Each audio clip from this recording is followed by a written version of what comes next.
Nunca pensé que mi vida iba a cambiar por culpa de un grito. Ni siquiera un grito mío. Fue el de ella. De mi mujer. En una habitación de hotel que yo no tenía por qué conocer. Te explico. Era martes, 12 de diciembre, y no tenía nada que hacer esa tarde. Cerré la oficina antes porque los clientes ya estaban todos con la cabeza en las fiestas. Me fui al gimnasio, pero salí pronto. Y como no tenía ganas de volver a casa aún, decidí pasarme por el hotel donde trabaja mi primo Dani. Es recepcionista en el NH de la Avenida del Puerto, en Valencia. Normalmente nos tomamos un café en la trastienda, charlamos de tonterías y nos quejamos de la vida. Nada raro. Pero ese día Dani estaba tenso. Me saludó con una mirada rara, como si quisiera decirme algo pero no pudiera. Le pregunté qué pasaba, y se hizo el tonto. Me ofreció café, como siempre. Pero mientras me lo servía, me dijo algo sin mirarme. Tú, ¿qué harías si vieras algo que no sabes si deberías contar? Pensé que hablaba de alguna pareja que pilló engañando a alguien. Le dije que todo depende. Y me soltó, bajito. Es que hoy ha venido Marta. Me reí. Pensaba que me hablaba de otra Marta. ¿Qué Marta? Tu Marta. Se me congeló la cara. Mi Marta. Mi mujer. La que esa tarde, según ella, tenía claustro en el instituto. No dije nada. Él tampoco. Pero me levanté y caminé hacia el ascensor. Dani no me paró. Solo me dijo el número de la habitación. 314. Y ahí fui. Yo. El idiota que solo quería un café con su primo. No sé cómo llegué sin temblar. Cuando estuve frente a la puerta, escuché una risa. Luego, silencio.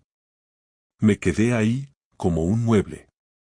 Pensando si llamar, si tocar, si volverme. Pero no hice ninguna de las tres cosas. Porque en ese momento, se oyó el grito. Un grito corto, de sorpresa. No fue de dolor. Fue de susto. Como si algo se hubiera caído. O como si alguien hubiera entrado sin permiso. Entonces la puerta de al lado se abrió. Un huésped. Me miró raro. Yo solo asentí y dije algo estúpido. Perdón. Me he equivocado de planta. Volví al ascensor, bajé, salí del hotel. No hablé con Dani. No cogí el coche. Caminé como un zombi hasta el río, y me senté en un banco. Ahí me quedé casi una hora. No vi nada. No oí nombres. No abrí puertas. Pero lo supe. Lo supe todo. Esa noche, Marta llegó a casa a las 11. Reunión larguísima, dijo. Los de dirección son un coñazo, soltó. Me besó en la mejilla y fue directa al baño. Yo la miraba moverse por el pasillo como si no pasara nada. Como si el grito no hubiese existido. Como si la habitación 314 fuera solo un número. No dije nada. Porque no quería pruebas. Quería verla caer sola. Y, créeme, eso fue solo el principio. No dormí esa noche. Fingí que sí, claro. Me giré hacia el lado contrario de la cama, cerré los ojos y respiré profundo, como si estuviera relajado. Pero la cabeza iba por dentro como un tren sin frenos. La escuchaba moverse en la habitación, en el baño, abrir cajones, dejar el móvil cargando en su mesita. A las 3 de la mañana se levantó a beber agua. O al menos eso dijo. Pero no se la escuchó abrir la nevera, ni encender la luz de la cocina. Solo se oyó la puerta del baño y luego silencio. Me quedé esperando un ruido más, algo que confirmara lo que ya empezaba a sospechar, pero nada. Al rato volvió a la cama y se acomodó cerca de mí, como hacía mucho tiempo no hacía. Me tocó el brazo, suave, como si buscara cercanía. Yo no me moví. Quería saber hasta dónde era capaz de llevar la mentira. A la mañana siguiente, como siempre, desayunó leyendo el móvil, apenas dijo 2 frases sueltas sobre el tráfico y lo cargado que tenía el día. Me dio un beso antes de irse, un beso tibio, de esos que se dan sin pensar, por rutina. Me quedé en la mesa mirando la taza vacía y preguntándome cómo coño iba a seguir aguantando eso sin romper algo. Tenía una rabia fría, una sensación constante de estar a punto de explotar pero sin motivo concreto todavía. Porque sí, tenía una sospecha clara, casi una certeza, pero no tenía pruebas. Ni una imagen, ni un mensaje, ni una conversación. Solo un grito en una habitación de hotel y una sensación en el pecho que no se iba. Ese día no fui a trabajar. Mandé un mensaje a Pedro, mi socio, diciendo que estaba con una migraña de la hostia y que no podía ni levantarme. No era verdad, claro. Pero necesitaba el día libre para pensar, para mirar, para planear. Me senté frente al portátil, entré en la cuenta del banco, revisé los últimos movimientos de la tarjeta de Marta. Nada raro. Una compra en una papelería, otra en una frutería del barrio, un pago en Amazon, y ya. Demasiado limpio. Empecé a buscar en Google cómo averiguar registros de hoteles, pero claro, no podía hacerlo sin acceso a algo más oficial. Me volví a acordar de Dani, pero no lo quise meter más en esto. Bastante había hecho ya solo con soltarme aquel número de habitación. A media tarde me cambié de ropa y salí a caminar. No tenía rumbo. Solo necesitaba moverme. Pasé por delante del instituto donde trabaja ella, me quedé en la acera de enfrente, mirando el edificio. No sabía ni qué esperaba ver. Tal vez quería pillarla saliendo con alguien, o encontrármela en algún gesto raro, pero obviamente no pasó nada. Salieron varios profesores, algunos alumnos, y después, ella. Sola. Con su mochila, su abrigo, mirando el móvil mientras caminaba hacia su coche. Yo crucé la calle hacia otro lado y me escondí tras un coche aparcado. Me sentí ridículo, pero al mismo tiempo más alerta que nunca. Marta se subió al coche, arrancó y se fue. Yo la seguí. A distancia, claro. Por suerte, no había mucho tráfico. La seguí por la avenida hasta llegar al centro, y de ahí, giró hacia Ruzafa. Pensé que iría al supermercado, o tal vez a casa de su madre, pero no. Se metió en una calle pequeña y aparcó. Yo aparqué unos 50 metros más atrás. Bajó del coche, miró alrededor rápido, como asegurándose de que nadie la seguía, y entró en un portal. Sin mirar el móvil, sin dudar. Como quien ya ha estado ahí muchas veces. Me bajé del coche y me acerqué al portal caminando como si fuera casual. Me paré frente a la puerta fingiendo mirar la pantalla del móvil. Esperé. No entré. No llamé. No toqué. Solo me quedé ahí parado unos minutos. Había un cartel con los nombres de los timbres, pero el último piso no tenía nombre. Solo un número, 5B. Me fui. No tenía nada todavía. Solo más dudas, más sospechas, y ahora una dirección. Llegué a casa a las 8, me metí a la ducha directo y ahí sí, me permití pensar en todo. Mientras el agua caía me vino a la cabeza una pregunta que hasta ese momento no me había atrevido a formular, ¿y si lleva meses viéndose con alguien? ¿Y si ese hotel no fue algo puntual? ¿Y si ya lo sabe todo el mundo menos yo? Esa noche no hablé mucho. Le dije que había estado con dolor de cabeza, que no había ido a la oficina, que no tenía hambre. Me miró con cara de duda, pero no insistió. Se puso a ver una serie en la tablet, como cada noche, y yo me fui al escritorio con la excusa de adelantar unas cuentas del trabajo. Pero lo que hice fue abrir una carpeta nueva en el ordenador, y la llamé, Marta. Dentro, empecé a escribir todo lo que iba recordando. Días, horas, excusas, cambios de rutina. Empecé a juntar piezas, a armar una línea de tiempo. Porque ya no estaba paranoico. Estaba convencido. Y necesitaba entenderlo todo. Al día siguiente me levanté antes que ella. Le preparé café, como siempre, pero sin decir nada. Solo lo dejé en la cocina. Cuando se fue al trabajo, volví al edificio de la tarde anterior. Esta vez fui preparado. Llevaba una carpetita con folletos de inmobiliarias y una excusa por si alguien me preguntaba. Subí hasta el 5º piso. No toqué. Solo me quedé ahí parado unos segundos frente a la puerta del 5B. Tenía una alfombrilla con una frase cursi, tipo bienvenidos a nuestro hogar, y una pequeña planta seca en una esquina. Escuché dentro un ruido, una voz de hombre, y luego música baja. No reconocí la voz. Pero era masculina. Me fui.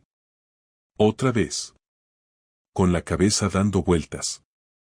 Pero esta vez, ya no me temblaban las manos. Esta vez no me sentía como un espectador.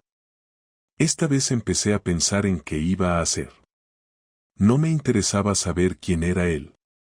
Me daba igual si era alguien del trabajo, alguien que conoció en algún curso, o un vecino. Me daba igual si era más joven, más guapo, o un fracasado. Lo que me importaba era otra cosa, entender por qué. ¿Por qué ella? ¿Por qué ahora? ¿Por qué así? Esa tarde, cuando volvió a casa, le hice una pregunta sin rodeos. ¿Dónde estuviste ayer después del instituto? Ella me miró sin pestañear, sin sorpresa. Fui a ver a mi madre. Por mentira.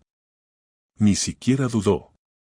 Me dio esa respuesta como si fuera una respuesta automática. Y ahí me di cuenta de que ya no había vuelta atrás. Estaba mintiendo. A la cara. Y ni siquiera hacía esfuerzo en disimularlo. No le dije nada más. Me guardé la respuesta. Y en silencio, empecé a planear la forma en que iba a abrir la caja entera. No quería una confesión. Quería verla caer sola. Que dijera su mentira número 100 sin saber que yo ya sabía todo. Quería ver hasta dónde era capaz de seguir fingiendo. Porque el que había estado dormido estos meses era yo. Y eso se acabó. La noche que decidí enfrentarla no fue impulsiva ni fruto de un arrebato, fue una decisión tomada con calma tensa después de varios días de observarla moverse por la casa como si nada, de escucharla mentir con una naturalidad que me resultaba casi ofensiva, y de comprobar que mi presencia ya no significaba nada más que una figura estable que pagaba facturas y mantenía una rutina cómoda. Esperé al jueves, 21 de diciembre, porque sabía que al día siguiente ella no trabajaba y no tendría una excusa rápida para huir, y porque yo ya había ordenado todo en mi cabeza, o al menos eso creía. Llegó a casa sobre las 9:45, dejó el bolso en la silla, se quitó el abrigo y empezó a hablarme de una tontería relacionada con una compañera nueva del instituto. Y mientras hablaba yo la miraba fijamente sin responder, sin asentir, sin fingir interés, hasta que se dio cuenta de que algo no encajaba y se quedó callada, mirándome con una mezcla de fastidio y alerta. Le pedí que se sentara en el sofá, no como una orden, sino con una voz tan firme que no admitía discusión, y cuando lo hizo, me senté frente a ella sin tocarla, manteniendo una distancia deliberada, como si el simple hecho de acercarme me produjera rechazo. Le pregunté directamente quién vivía en el 5B de la calle Cádiz, y al principio intentó hacerse la sorprendida, levantando las cejas, sonriendo de lado, preguntando de qué hablaba, pero no le di margen, seguí hablando, enumerando fechas, horarios, trayectos, excusas repetidas, cambios en su forma de mirarme y de tocarme, y entonces su cuerpo empezó a tensarse de una forma muy clara, cruzó los brazos, desvió la mirada hacia la ventana y soltó un suspiro largo, pesado, como si yo fuera él. Problema por obligarla a afrontar algo que prefería seguir escondiendo. Me dijo que estaba exagerando, que estaba paranoico, que llevaba semanas raro y distante, y que si había ido a casa de alguien era para hablar, para sentirse escuchada, para despejar la cabeza. Y ahí fue cuando sentí como algo se rompía del todo, porque no solo estaba mintiendo, sino que además me estaba culpando de su propia traición sin ningún tipo de pudor. Le dije que la había seguido, que la había visto entrar en ese portal más de una vez, que sabía que no era una visita puntual ni inocente, y que no me importaba quién era él ni qué hacía, sino que necesitaba que dejara de tratarme como a un imbécil.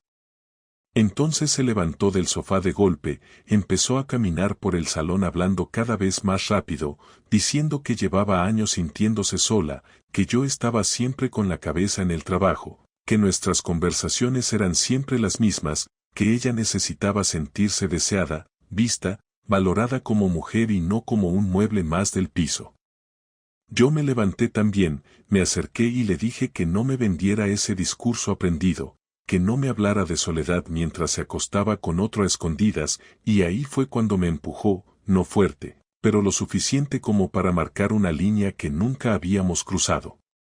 Le devolví el empujón con más fuerza de la necesaria, no para hacerle daño grave, sino para dejar claro que ya no estaba dispuesto a tragar más, y chocó contra la mesa del comedor, tirando al suelo una lámpara que se rompió con un ruido seco que nos dejó a los dos en silencio durante unos segundos eternos.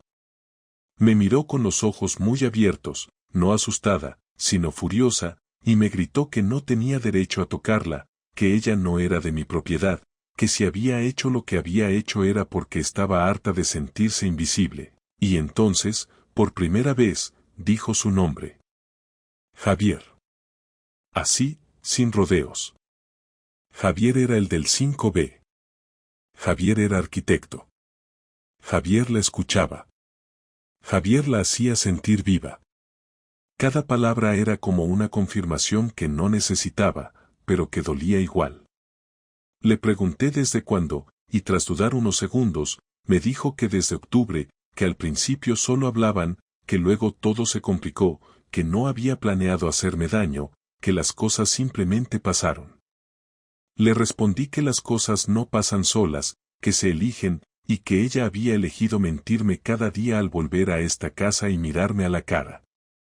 La discusión se volvió más cruda, más directa, sin frases bonitas ni intentos de suavizar nada, y en un momento dado le dije que iba a llamar a Javier para que viniera, que quería verlo, que quería decirle a la cara lo que pensaba, y ahí sí se puso nerviosa de verdad, me agarró del brazo, me pidió que no lo hiciera, que no lo metiera en esto, como si él no hubiera estado metido desde el principio. Y esa súplica fue lo que más me enfadó de todo, porque demostraba que ya no estaba protegiendo nuestro matrimonio, sino el suyo con él. Me solté de su agarre y le dije que no iba a llamarlo, que no merecía ni eso, pero que a partir de ese momento todo iba a cambiar. Le dije que al día siguiente iba a hablar con un abogado, que iba a separar cuentas, que iba a contar la verdad a su madre antes de que ella pudiera inventar otra versión, y que si quería seguir viendo a Javier, lo hiciera, pero no bajo este techo ni con mi silencio como cómplice.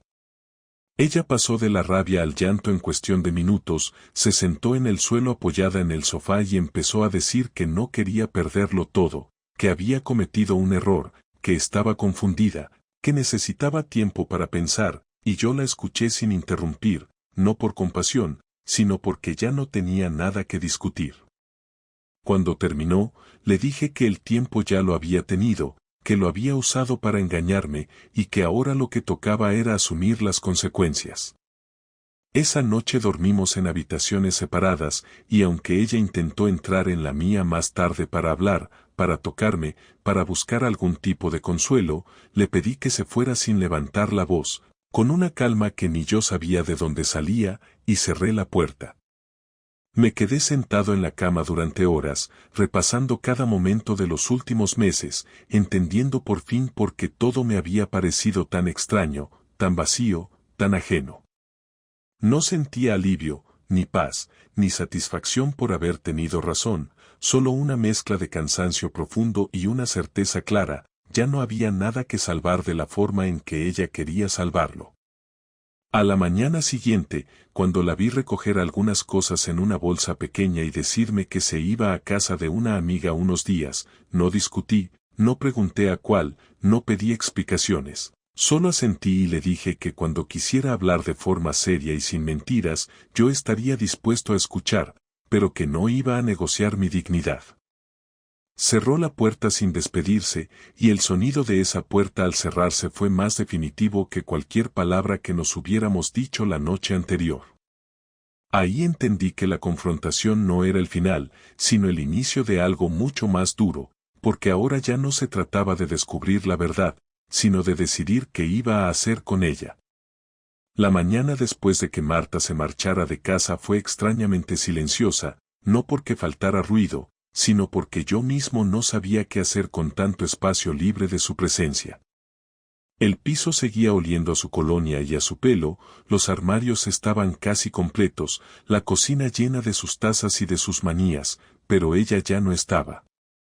No dejó nota, no dejó mensaje, solo dijo que se iba unos días, y yo, sinceramente, no tenía ni el más mínimo interés en saber en qué casa estaba metida. A esas alturas no me preocupaba si estaba en casa de una amiga o en la cama de Javier, porque el daño ya estaba hecho, y no había forma de limpiar esa mancha, ni con excusas ni con lágrimas.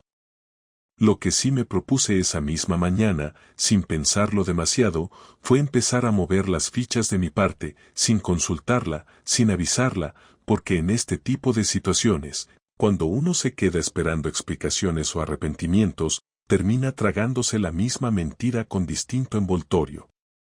Fui directo al banco a primera hora.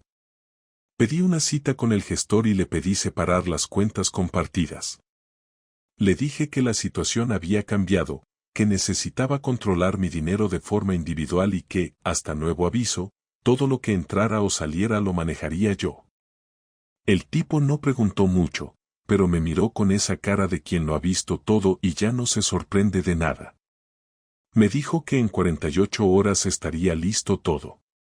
Luego pasé por la gestoría donde trabajamos mi socio y yo y le conté a Pedro solo lo básico. Le dije que Marta y yo estábamos separados, que iba a necesitar unos días para reorganizarme, pero que el trabajo seguiría igual. Pedro es de los pocos que saben cuándo hablar y cuándo callarse.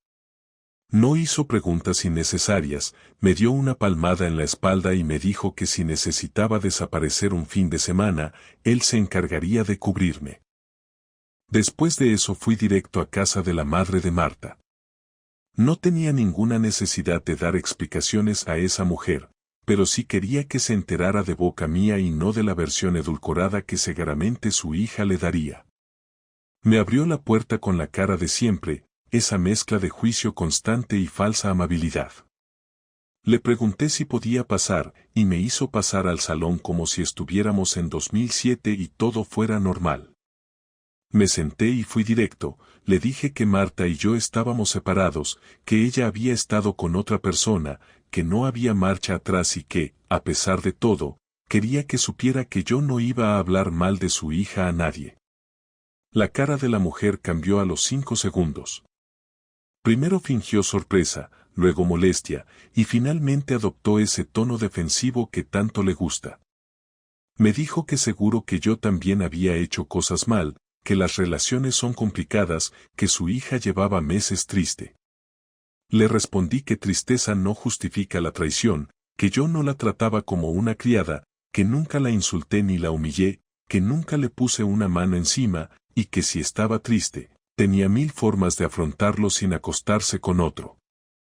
Me levanté, le dije que no hacía falta que me defendiera ni que me diera lecciones, que lo único que buscaba con esa visita era cerrarle el paso a cualquier manipulación, y me fui sin esperar que me deseara suerte.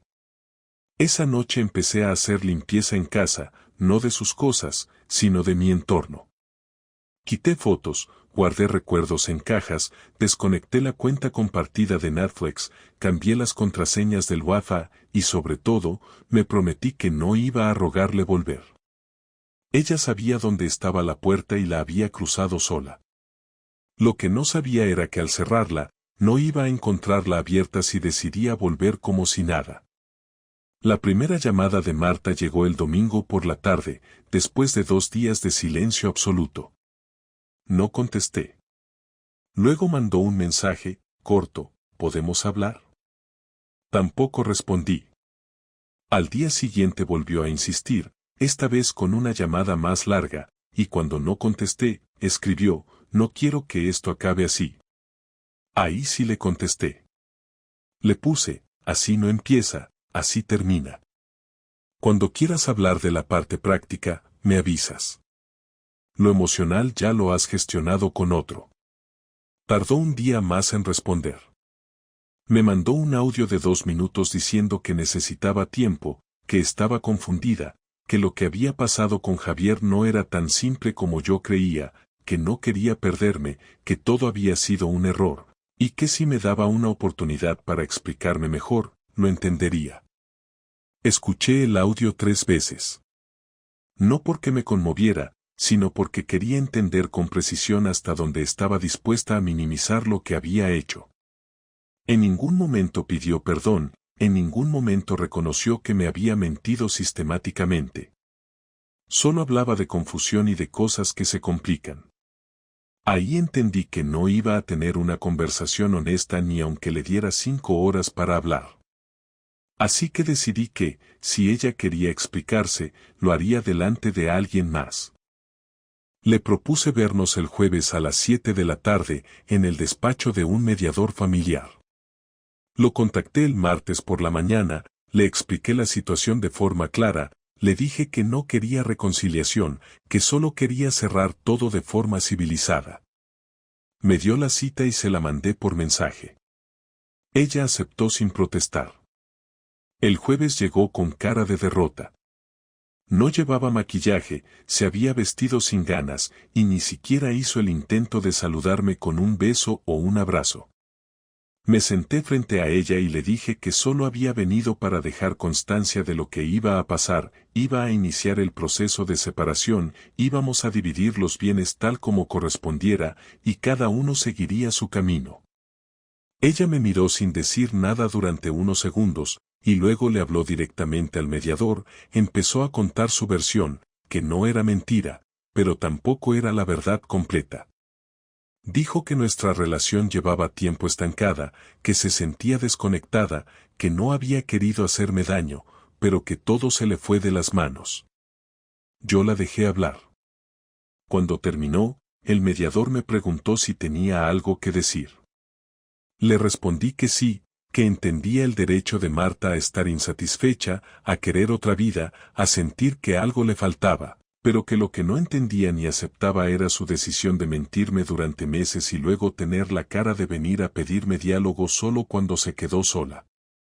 Le dije que si en octubre me hubiera dicho que estaba harta, habríamos hablado, que si me hubiera dicho que sentía algo por otra persona, tal vez habríamos terminado igual, pero al menos me habría ido con algo de respeto por ella. Pero así, como lo había hecho, lo único que me había dejado era asco y decepción. El mediador se quedó callado. Marta bajó la cabeza. Nadie más dijo nada durante 1 minuto entero. Al salir de la oficina, ella me pidió 5 minutos a solas. Me dijo que me seguía queriendo, que sabía que lo había estropeado todo, que no esperaba que la perdonara, pero que tenía derecho a intentarlo. Le respondí que no se trataba de derecho, sino de lógica. Le dije que uno no puede matar algo y luego exigir que respire. Le dije que no sentía odio, pero que el amor se había roto en el momento en que decidió buscar lo que le faltaba en la cama de otro sin tener los cojones de contármelo. Me fui, sin mirar atrás, y por primera vez en semanas, al cerrar la puerta del coche y encender el motor, sentí que había recuperado algo de mí.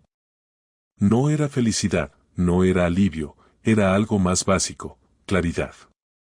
Ahora sí podía empezar a pensar en la venganza. Pero no con rabia, no con impulsos. Con precisión. ¿Cómo se hace cuando te han subestimado? Porque yo iba a responder. Pero no con palabras, sino con hechos. Después de aquella reunión con el mediador y de su intento patético de hacerme creer que aún me quería mientras al mismo tiempo admitía todo lo que había hecho, entendí que había llegado el momento de dejar de reaccionar y empezar a moverme de forma activa. Ya no tenía sentido esperar más palabras de ella, más justificaciones o disculpas vacías, ni mucho menos ceder ante esa mezcla de culpa mal administrada y manipulación emocional que usaba como estrategia para evitar que todo se desmoronara en su cara. Si ella había tenido el valor de traicionarme durante meses y luego intentar salvar las apariencias, entonces yo iba a tener el valor de dejarle claro que no era tan estúpido como pensaba. No lo haría con gritos, ni con reproches, ni mucho menos con súplicas. Lo haría con pasos concretos, con acciones reales, con una respuesta que le doliera en el mismo punto exacto donde ella había jugado a hacer daño sin asumirlo. Lo primero que hice fue ir directamente al lugar de trabajo de Javier. No fui a buscarlo para hacer una escena, no me interesaba pelearme con él, tampoco tenía la más mínima intención de montarle un numerito frente a sus compañeros. Lo que sí me interesaba era entregarle en mano un sobre cerrado con copias impresas de las capturas de pantalla que tomé de los mensajes de voz, de los correos electrónicos cruzados entre él y Marta, y de una pequeña recopilación de pruebas indirectas que había juntado con ayuda de un conocido que trabaja en telecomunicaciones y pudo darme una visión general de los horarios en los que ella había estado conectada a ciertas ubicaciones GPS. No era ilegal. No tenía detalles íntimos, pero sí mostraba que su relación con Marta no era solo emocional ni accidental. Me presenté en su estudio de arquitectura sin cita, pregunté por él y cuando salió, me limité a decirle, no te preocupes, no voy a gritar ni a hacer una escena. Solo quiero que sepas que ya está todo claro, y que ya no me afecta. Esto es para ti. Léelo o rómpelo, me da igual. Pero a partir de ahora, no me vuelvas a mencionar, ni a ella ni a nadie. Su cara cambió de color en cuestión de segundos. Le temblaba el labio, intentó decir algo pero le cerré la puerta con una mirada directa y me fui.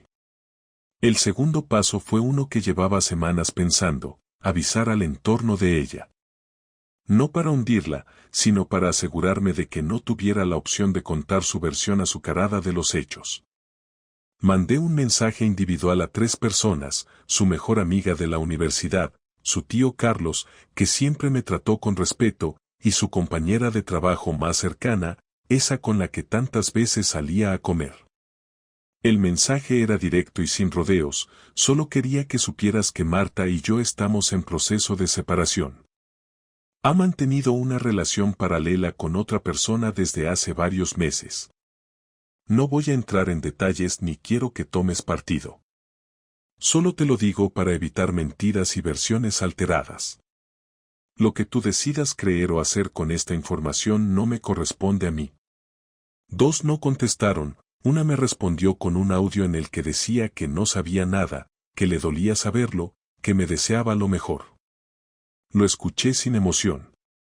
No lo hice para que me compadezcan. Lo hice porque yo necesitaba limpiar la historia. El tercer paso, y tal vez el más importante, fue con mi abogada. Le entregué todos los documentos, las pruebas, el resumen del caso, y le pedí que preparara la demanda formal de divorcio. Le dije que no quería guerra, pero que tampoco pensaba regalar nada. Marta había sido desleal no solo emocionalmente, sino también en lo legal, y eso tenía consecuencias. Mi abogada, que ha visto de todo, me miró y me dijo que iba a hacer su trabajo sin dramas ni rodeos. Ella misma se encargaría de entregarle la citación. Me pidió la dirección donde sabía que estaba viviendo Marta, y yo se la di sin dudar, el piso de Javier. 2 días después Marta me llamó. No por nostalgia, no por amor, sino porque ya le había llegado la notificación judicial. Me pidió vernos.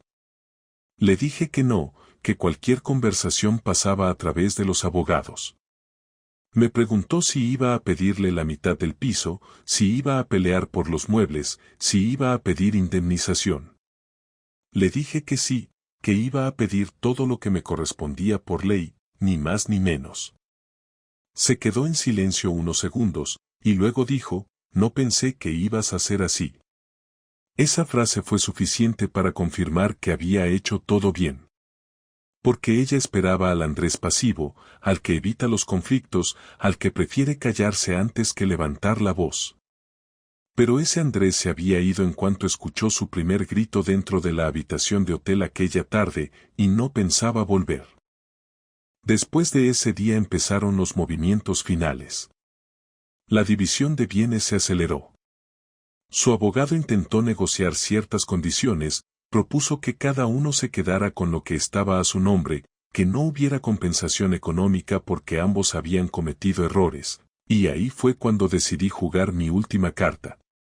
Mandé a mi abogada a responder con una oferta detallada, bien redactada, incluyendo el coche que ella usaba, la parte proporcional del piso, la cuenta conjunta, y una cláusula clara sobre los efectos del adulterio en el acuerdo.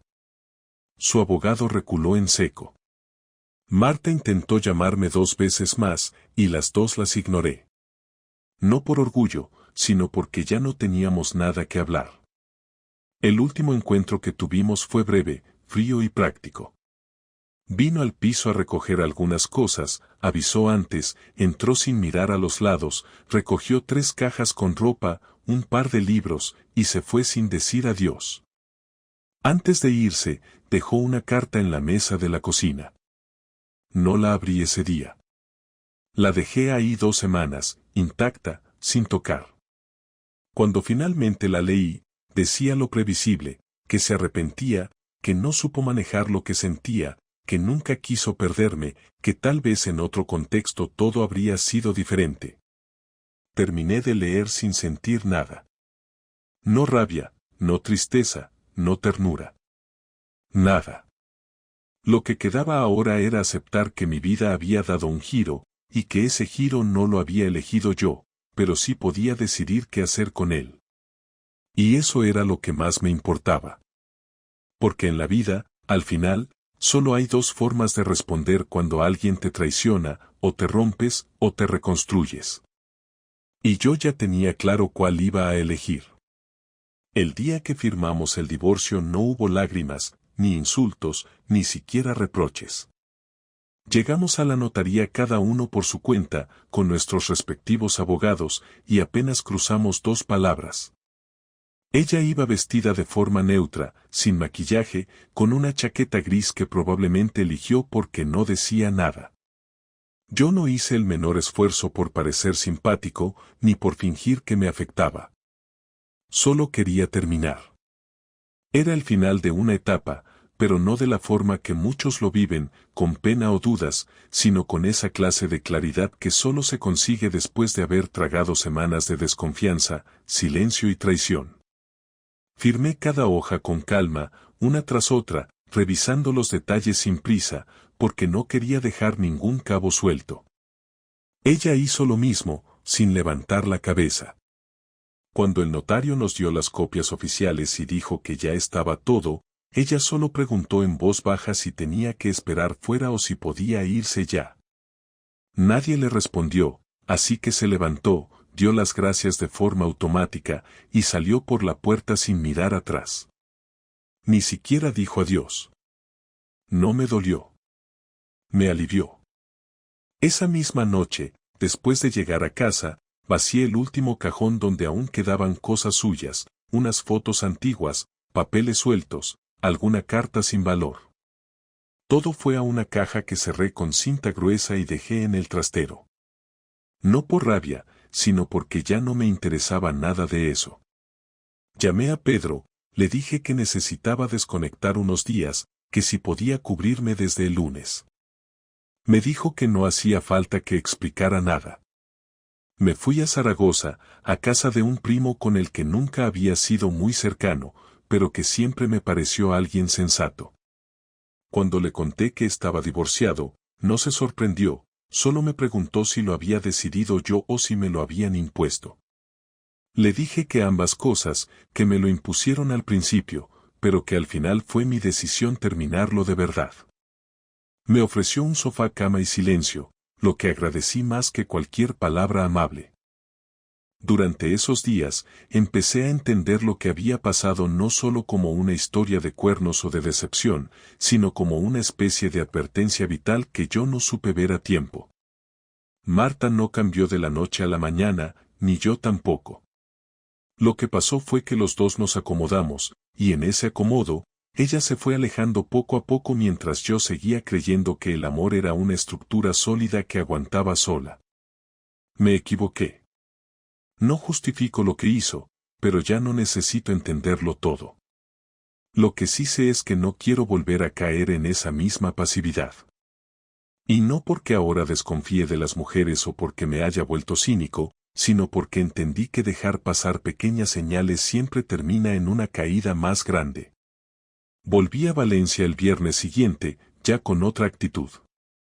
Abrí la agenda y organicé las semanas que venían, no solo de trabajo, también personales. Empecé a salir a caminar por las tardes, no para distraerme, sino para obligarme a moverme, a salir de la casa que ya no se sentía como una tumba.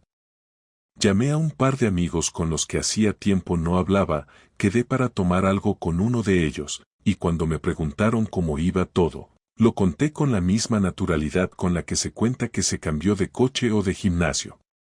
No era cinismo, era que ya había contado la historia tantas veces en mi cabeza que había dejado de doler. Todos reaccionaron con sorpresa, algunos con frases estúpidas como no te lo esperabas, no, pero no me importó. Lo único que sí me molestó fue que algunos se sorprendieran de que yo no intentara arreglarlo, como si el deber de un hombre traicionado fuera luchar por algo que ya estaba podrido. Les dejé hablar, no discutí con ninguno, porque ya no tenía interés en justificar nada. Una tarde recibí un mensaje de su madre. Solo decía, lamento mucho cómo han terminado las cosas. Espero que algún día puedas hablar con ella sin odio. Lo leí 3 veces, lo borré y no contesté. No me interesaba ese tipo de consejos desde una mujer que defendió a su hija aún sabiendo que lo que había hecho no tenía justificación. Marta no volvió a buscarme. No llamó, no escribió, no mandó señales. Supongo que entendió que ya no había espacio para ella en ningún rincón de mi vida. O tal vez simplemente estaba demasiado ocupada rehaciendo la suya con Javier, o buscando otra vida donde yo no existiera. Me daba igual. Con el tiempo, lo que más me impactó no fue el engaño en sí, sino lo fácil que había sido para ella convivir con la mentira. No hablaba de un desliz de una noche o de una aventura impulsiva. Hablaba de alguien que durante meses volvió a casa, se duchó a mi lado, comió en nuestra mesa, vio series conmigo en el sofá, y en paralelo construía una doble vida. Eso fue lo que más me costó procesar.